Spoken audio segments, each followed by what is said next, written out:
आनंदपुर पौर परिषद अंतर्गत पद्मपुर गेट छकठारे मास्टर इंटरनेशनल स्कूल रे आज टाइकोंड शिक्षा मार्शल आर्ट उद्घाटित होइछि।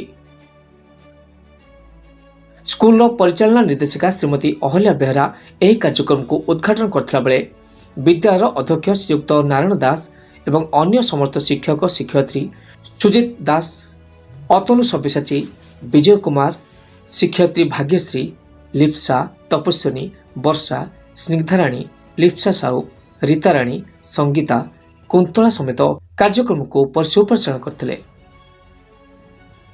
टाइकोंड संघर वरिष्ठ प्रशिक्षक तथा जातीय रेफरी मास्टर सत्यानंद साहू तांकर छात्र छात्री प्रशिक्षक मानकु नै टाइकोंडर विभिन्न कौशल प्रदर्शन कराइथिला। नेक्स्ट जेन टाइकोंड एकाडेमी प्रशिक्षक अंशुमान साहू, धनेश्वर मारांडी, मानुका हेम्ब्रम, नामिका मुंडा, शांतिलता नायक, अंशुमान दास, आदित्य प्रधान जोगदे सुरक्षा कौशल एवं यार विभिन्न कौशल प्रदर्शन करथिले। विद्यालयर छात्र छात्री मानकर अभिभावक माने जोगदे अत्यंत उत्साहित होइथिले।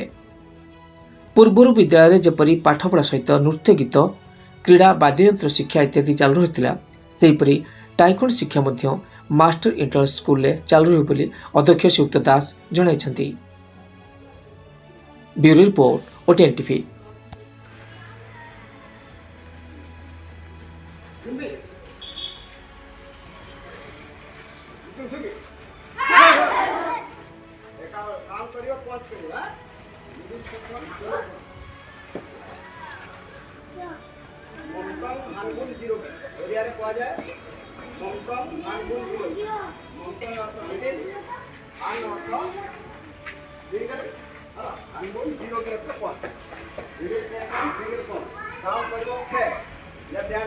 Now,